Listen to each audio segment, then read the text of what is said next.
नमस्कार, स्वागत आपका। मैं आपके साथ अनुराग सिंह। पश्चिम बंगाल के मुख्यमंत्री शुभेंदु अधिकारी ताबड़तोड़ फैसले ले रहे हैं। अब तक 10 दिन की सरकार में शुभेंदु अधिकारी ने कई बड़े और कड़े फैसले लिए।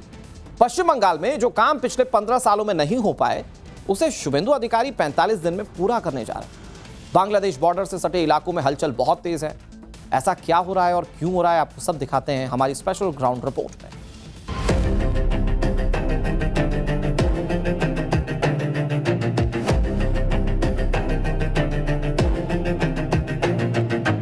आने वाला दिन में सब भ्रष्टाचारी को जेल के अंदर डालने का काम कानूनी तरीके से भाजपा सरकार करेगा।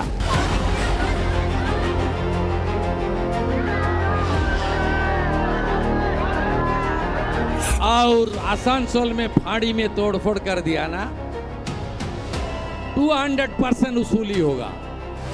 जो किया है उसको पकड़ से निकाल के करूंगा।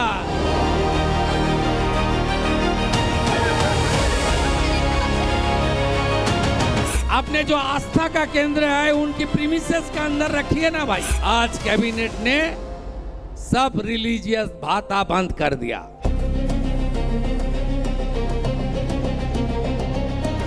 हम तो बहुत दिन से बोलते हैं कि आप रास्ता बनाओ, हम सुरक्षित रहेगा। तो सरकार लेगा तब ना हम देगा। ममता सरकार तो लेवे नहीं करता है, खाली पिलर करके चला गया। देखिए, अभी तो 250 एकड़ टोटल परचेस करना है हमको for BSF fencing. Out of that we have already purchase 10 एकड़ 10.8 एकड़ and we have handed it over to the BSF. हमारा बॉर्डर में 45 दिन में हम लोग काम शुरू करना पड़ेगा, तो 45 दिन में ये काम हो जाएगा। पश्चिम बंगाल में शुभेंदु सरकार फुल फॉर्म में है। अभी सरकार बने सिर्फ 10 दिन हुए हैं, लेकिन इन 10 दिनों में यूपी के सीएम योगी आदित्यनाथ के मॉडल पर सीएम शुभेंदु ने ताबड़तोड़ फैसले लिए। शुभेंदु सरकार ने सड़क पर नमाज पढ़ने पर रोक लगा दी है। धार्मिक स्थलों पर लाउड स्पीकर की लिमिट तय की गई। वंदे मातरम को सभी स्कूलों में गाना जरूरी कर दिया गया है। आने वाले बकरीद पर खुले में कुर्बानी पर रोक लगा दी है। अवैध मदरसों पर सख्त एक्शन की तैयारी हो रही है। अतिक्रमण और अवैध निर्माण पर बुलडोजर गरज रहा है। इमाम और पुरोहित को मिलने वाले भत्ते पर रोक लगा दी गई है। सभी भ्रष्टाचारियों को जेल में डालने का प्रण लिया गया है और बॉर्डर पर फेंसिंग के लिए बीएसएफ को जमीन सौंपी जा रही है। चुनाव के दौरान बीजेपी ने घुसपैठ का मुद्दा उठाया और 45 दिन की डेडलाइन दी थी।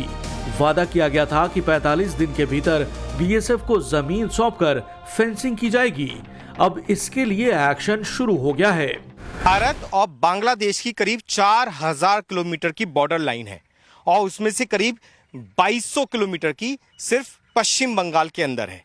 करीब 570 किलोमीटर की बॉर्डर लाइन ऐसी है जहां फेंसिंग नहीं हुई है।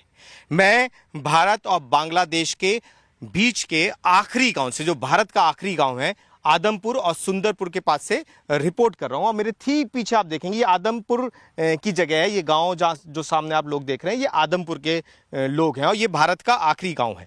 इसके बाद में आपको खेती की ज़मीन नज़र आएगी और वो जो इलाका है जो आप सामने देख रहे हैं वो बांग्लादेश है। बीच में आपको कहीं भी फेंसिंग नज़र नहीं आएगी और यही हमेशा से एक बड़ा मुद्दा रहा है कि बांग्लादेशी बहुत आसानी से इन रास्तों का इस्तेमाल कर भारत में प्रवेश कर जाते हैं। अब यहाँ पर शुभेंदु अधिकारी की सरकार है। उन्होंने आते ही सबसे पहले कैबिनेट में इस बात की चर्चा कर इसे पास किया कि राज्य सरकार इन तमाम जगहों पर जाकर जमीनें खरीदे। तो 11 से 12 लोकेशन तलाशी गई हैं जहां पर राज्य सरकार के अधिकारी जमीन खरीदने का काम लगातार कर रहे हैं और एक अनुमान ये लगाकर चल रहे हैं अधिकारी कि अगले 1 महीने के अंदर राज्य सरकार अपना काम पूरा कर ये जमीन बीएसएफ को दे देगी।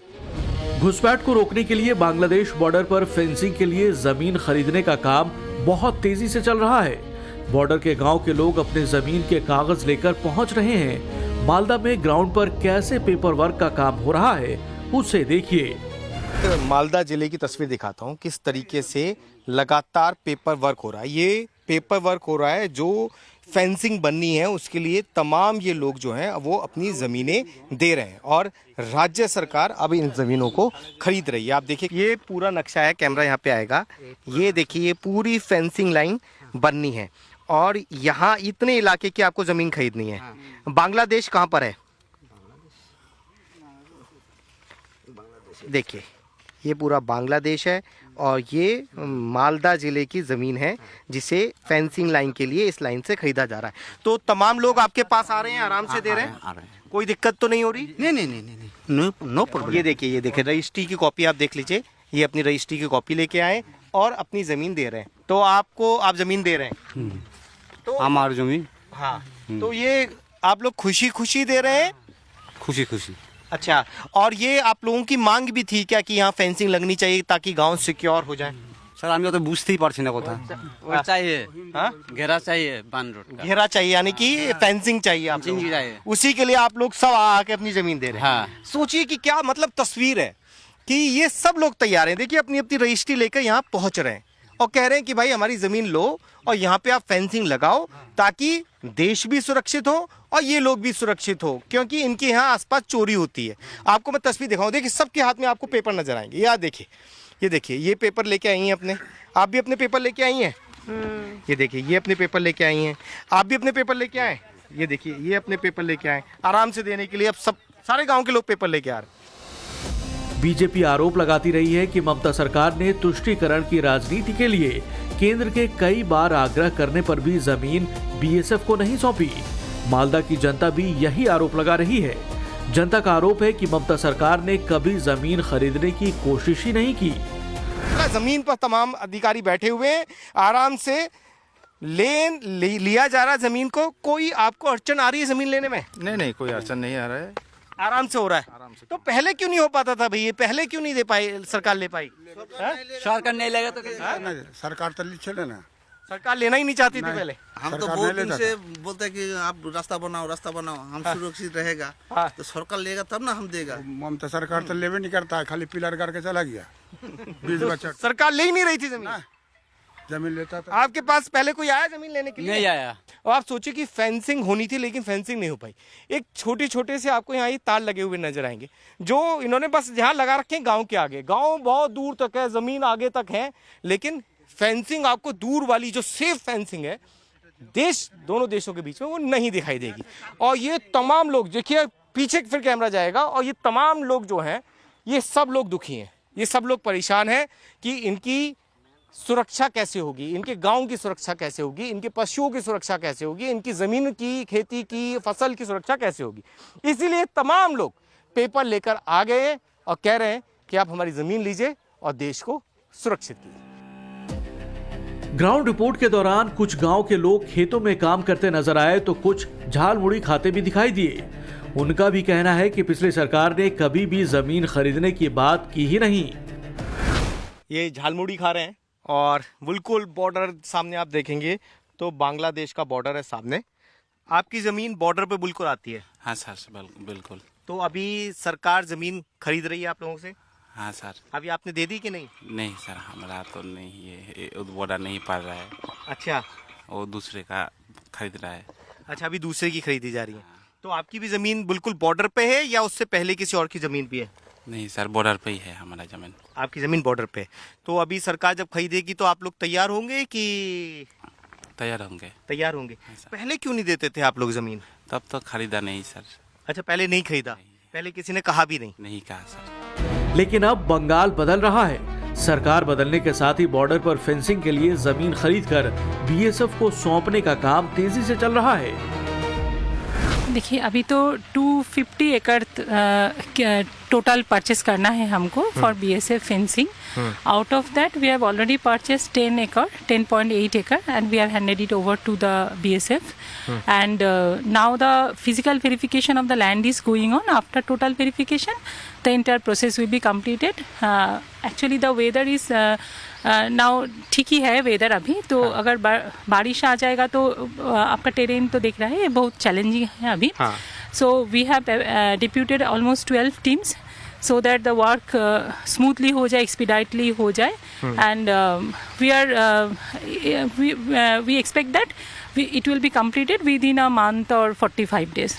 देख लीजिए, हमारा बहुत दिन से पहले हम लोग नारा लगा दिया था, हम लोग बॉर्डर में है। बॉर्डर का आदमी कितना दिक्कत में होता है, आप सब आदमी जानता है। हमारा इधर से घुसपैठिया है, रोहिंग्या में आ जाता था, कोई भी बॉर्डर फेंसिंग नहीं है। इसी बारे में हम लोग, ममता दीदी सरकार था, इसी बारे में विधानसभा में बोला, इसी बारे में सबको हम लोग आंदोलन किया, कोई भी बात नहीं सुना।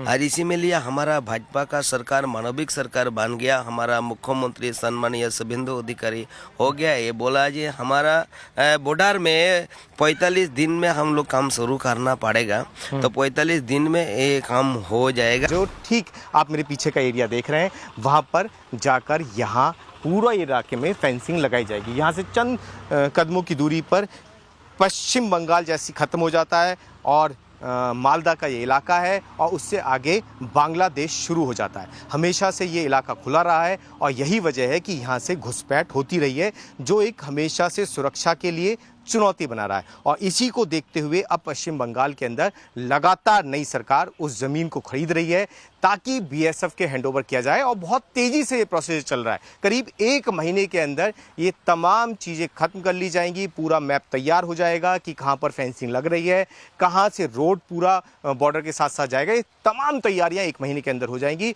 और उसके बाद में ये काम शुरू हो जाएगा। लेकिन एक लंबे वक्त तक जो काम रुका हुआ था, वो अब नई सरकार के दौरान मुश्किल से 1 महीने के अंदर खत्म कर लिया जाएगा।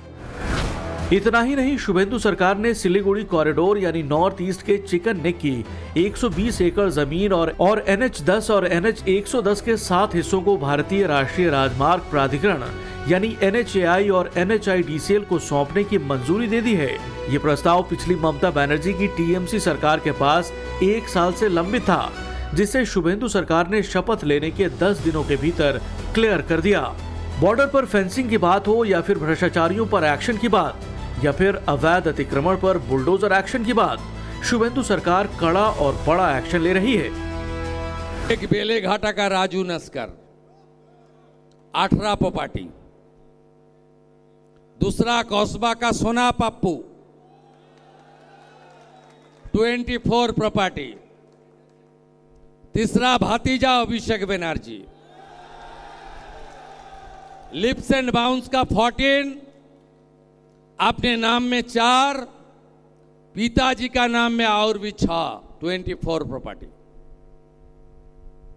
और चौथा नाम सुनना चाहता है, जावेद खान का बेटा 90 प्रॉपर्टी।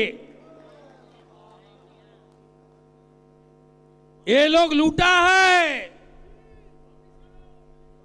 ये लूटने वाला जैसे शांतनु सिन्हा विश्वास अंदर में है, सुजीत बोस अंदर में है, आने वाला दिन में सब भ्रष्टाचारी को जेल के अंदर डालने का काम कानूनी तरीके से भाजपा सरकार करेगा। पत्थरबाजी करेगा तो सबक सिखाने काम भारतीय जनता पार्टी का सरकार करेगा।